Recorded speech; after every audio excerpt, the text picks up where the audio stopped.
think, if you don't mind, are you ready to get started, Mary? I am. Okay, all right. So I'll let this last person in. All right. So welcome, everyone. My name is Jenny Hinchcliffe. I'm the Exhibitions and Events Manager here at the San Francisco Center for the Book.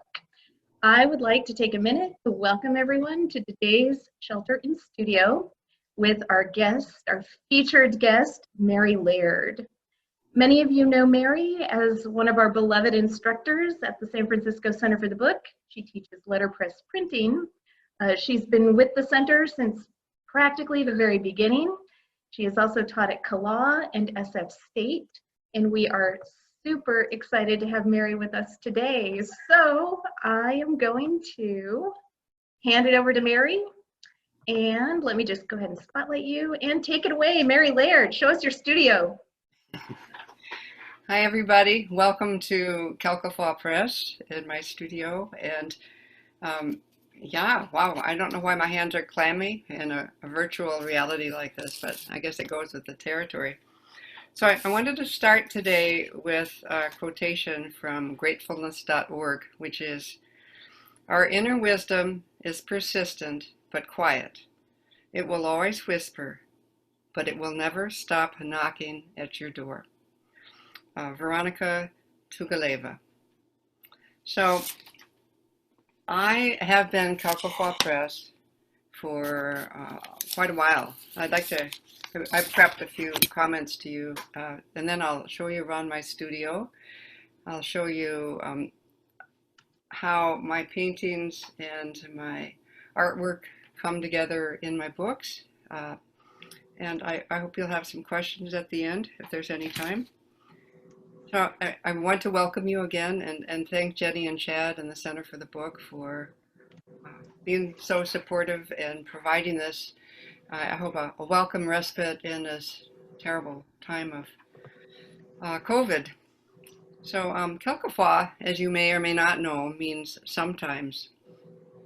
It refers back to my days as a student at the University of Wisconsin in 1966. And I was a French major and an art major, and I couldn't decide which to emphasize more. So I chose to be both, and I chose to keep the name Quelquefois. When I started my press in 1969, I joined forces with the Perishable Press, so I was both perishable and sometimes. So they're both very human conditions, and I like that a lot. So when I go around my studio, I'll try to do it nice and slowly so I don't give you vertigo. And if you see mirrors, which you will, I live next door to a feng shui master, and she insisted that she come feng shui my house and my studio. So we put mirrors up for good energy, so it would start, having good energy in your studio. And you will see that I have, they're movable, but I have some 30-inch by 4-foot plexiglass dividers in the hope that I can lure my students back when we're all feeling safer.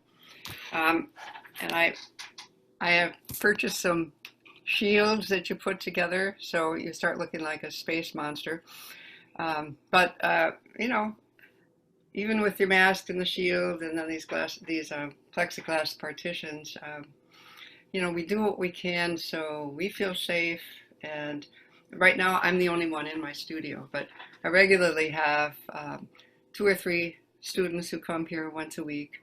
And occasionally I have 1 to 4 students who come when I'm doing a letterpress weekend. So I'm gonna start out and pick this up, so get ready. I'll start with a wonderful broadside that I stole from the Center for the Book from one of my students. It's 5 o'clock somewhere. And Jenny's going to tell me if I'm moving too fast. This is it. This is my typecases, my furniture. honey with hand sanitizer on the same palette. This is my Vandercook. Yay. It's gotten a lot of use over the years. Can you see it okay so far? Yeah, everything looks great, Mary. All right, nobody's getting sick yet? Good. So there's a lot of paper. You never know what people put up in their studios, right? It's like, and look, here's a chicken puppet. You'll see the chicken, the funky chicken, and the view from across the table. Okay, I'm going to go a little bit too fast here. I want to show you this. Jenny, can you see this okay? Or is there too much? Looks great. Okay, so this is a painting collage that I've done that incorporates a lot of the alchemical symbols, because I'm interested in alchemy, and ladders, and silent retreats. So this is actually a painting collage that represent the six different alchemical stages of retreat.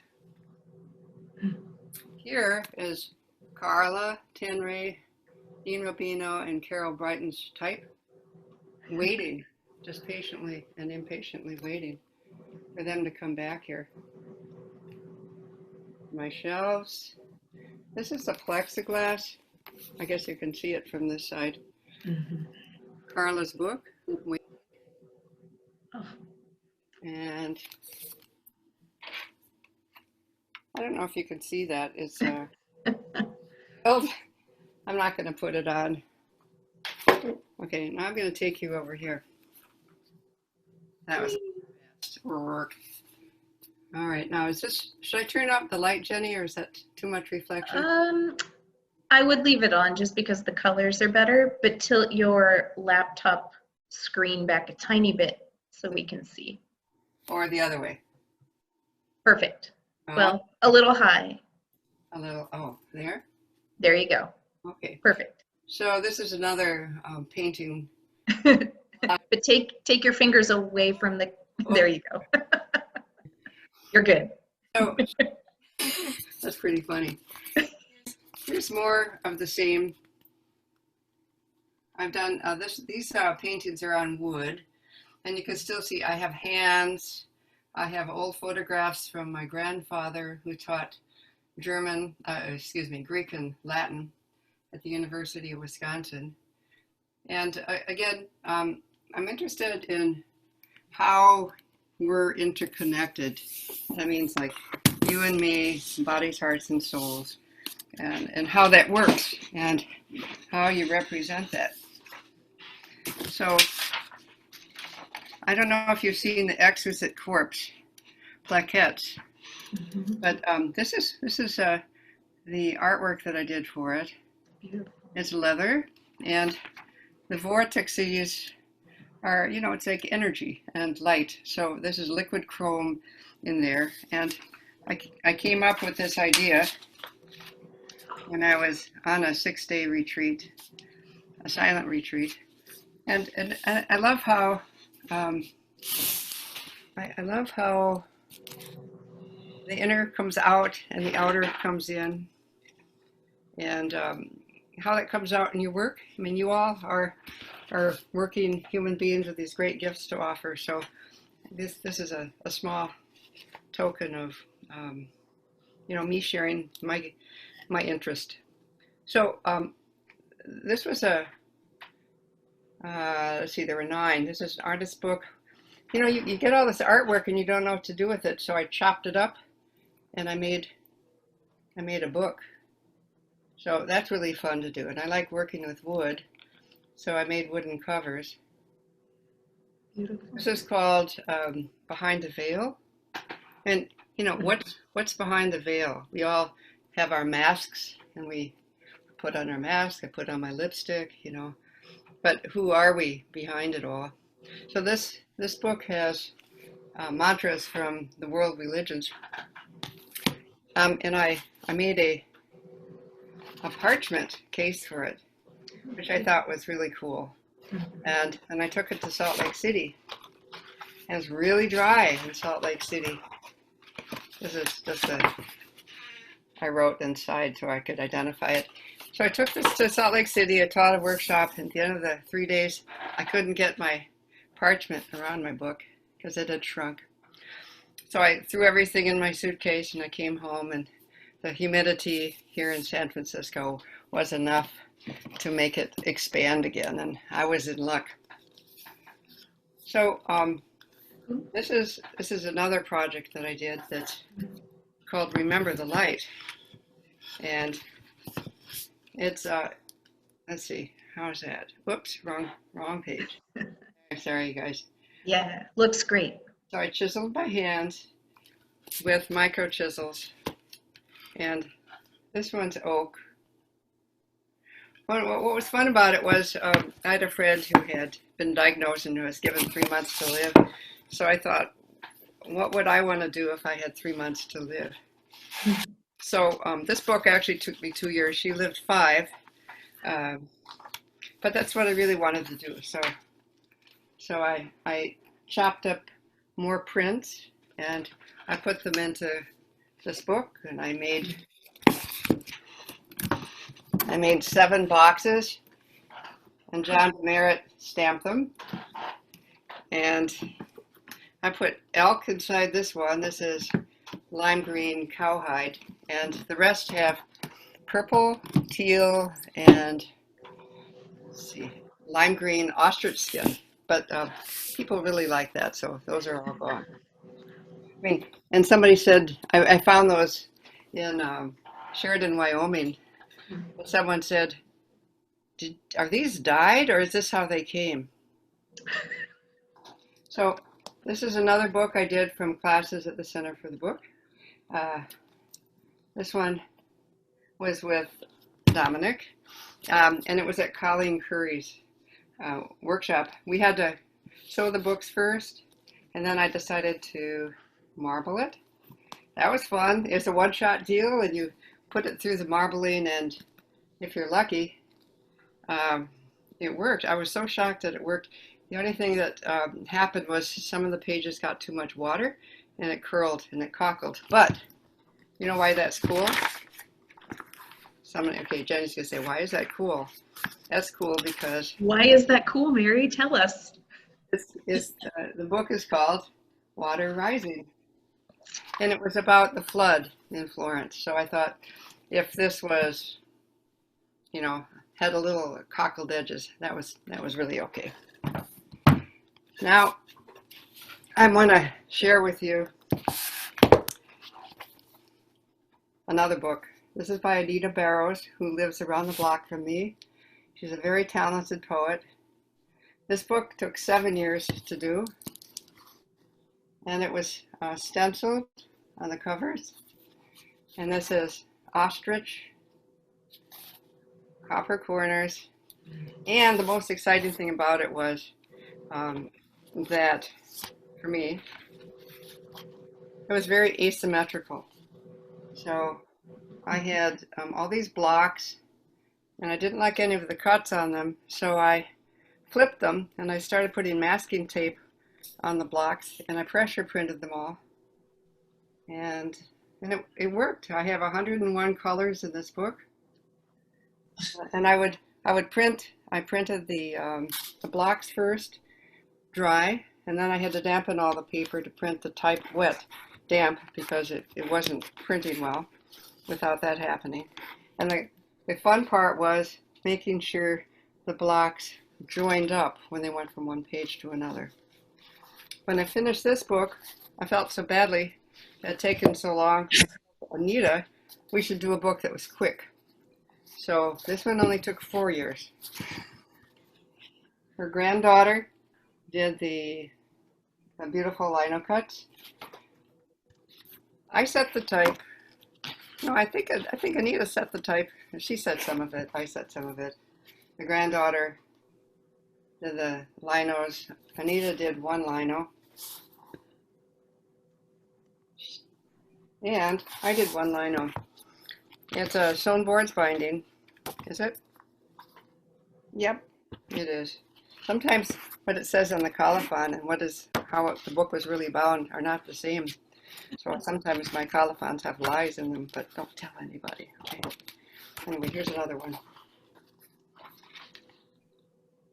So these two books I made boxes for all these books except the ones I have in my hand here. And I made this box at the Center for the Book in another class. That took 6 days. That was fun. And I told Anita, I said, if you're going to London, take the books to the library, the British Library, and sell them. So she went there. She took her granddaughter. They sold the books for half as much, but they still sold the books. And the librarian took CL, who was 11 at the time, up for tea and said, your books, your drawings are now in the British Library. I hope that you continue on with your artwork. So that was really super colossal. The last book I'm going to show you this one is hot off the press, so to speak. It's CL's work again, and Anita's, and this time Anita actually hand set. This took another 4 or 5, I don't know how many years. It's about baseball, and it's about her dog Tara. And the drawings are by Anita and by myself, and involve hand-colored baseballs that I'll show you in our gnarly hands as we're in our 70s. So the hand stretches across 2 pages, and I didn't take enough care when she was printing it, so they didn't line up. So I had to go through on all the pages, and right in the gutter, I had the scalpel off in here and sand it down, and then I had to redraw it and bone it down to make it look like it was okay. Anyway, we did that on 65 copies. I did that, and then we hand colored the baseballs. And it was really a good thing to be doing during COVID. So there's that. And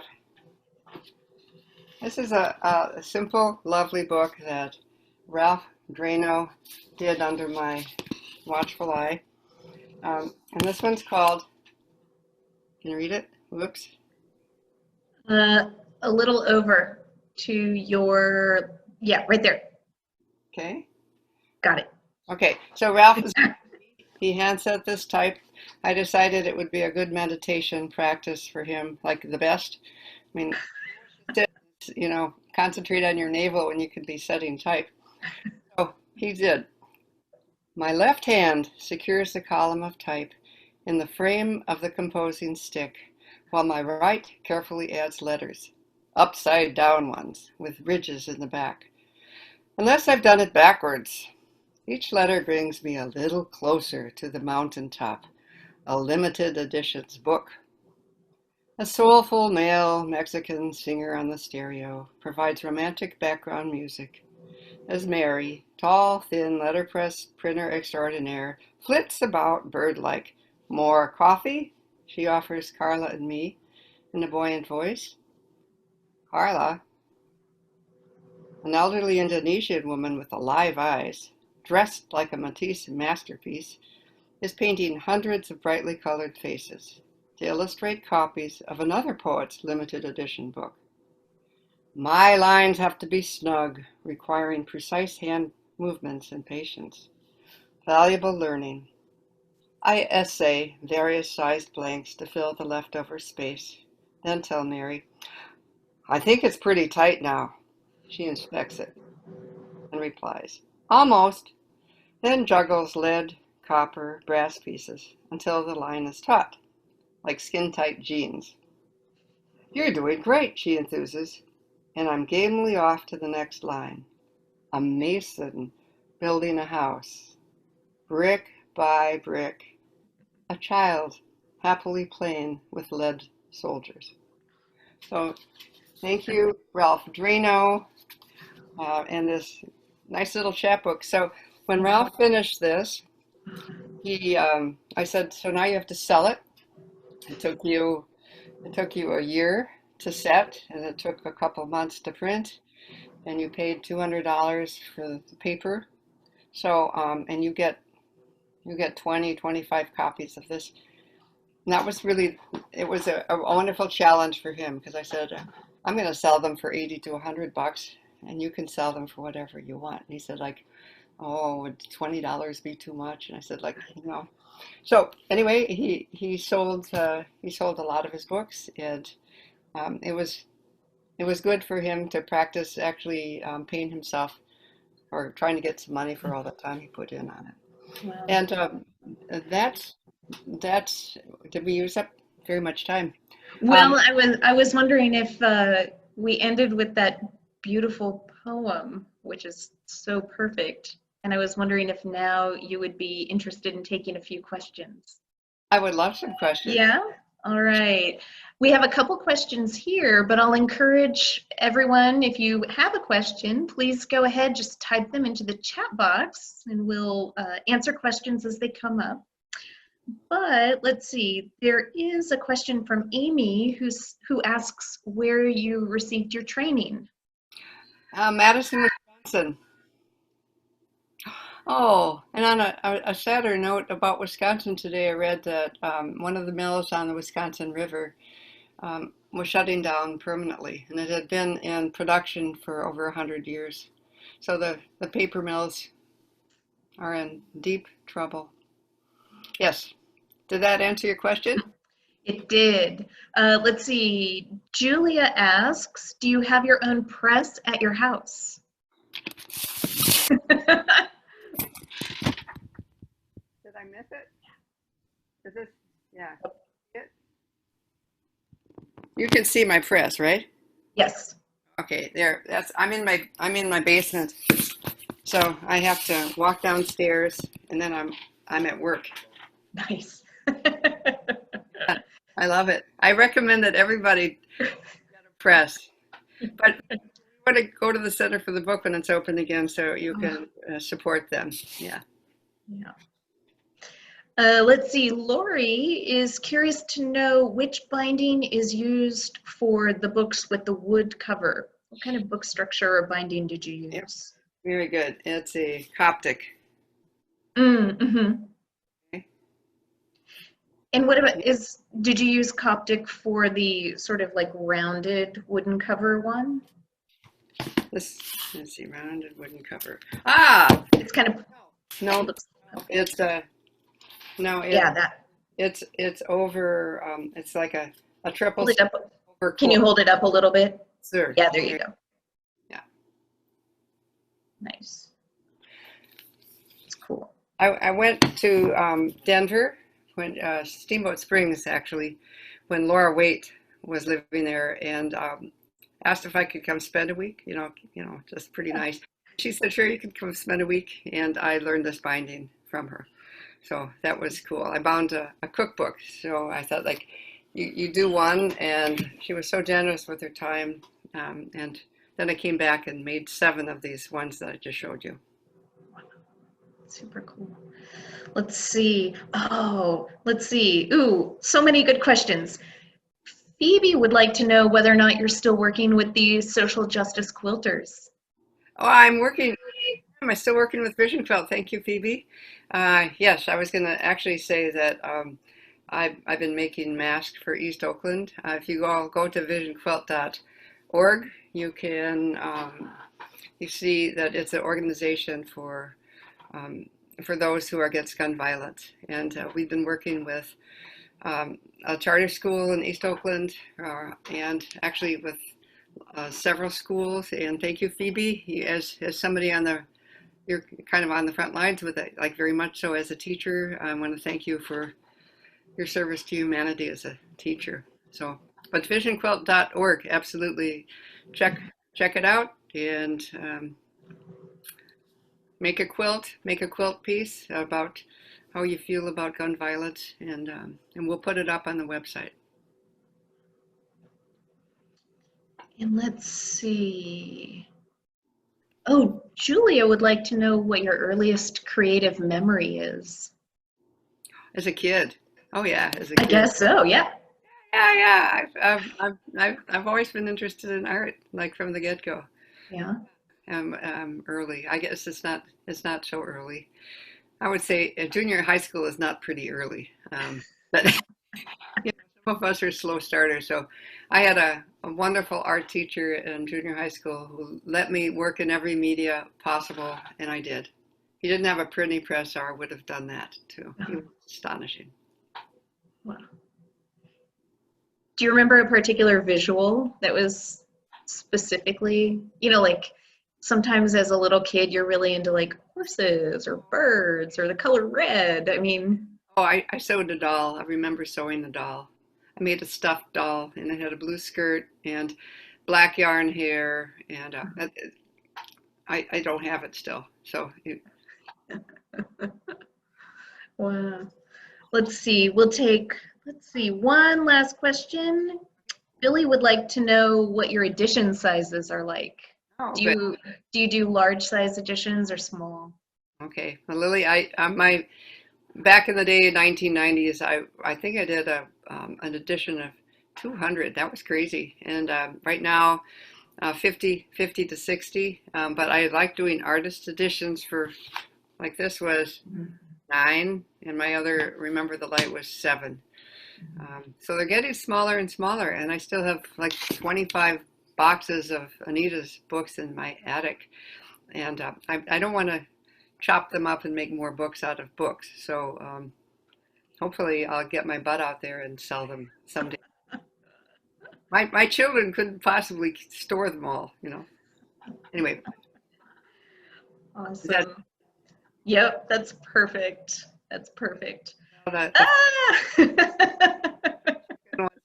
wave goodbye, and thank you all for coming and We're participating. good. Anybody a stomach ache walking around the room, it's really been a pleasure. And keep printing, and be kind to each other, and be well. All right. Thank you so much. Wow. Nice. Thank you, Mary.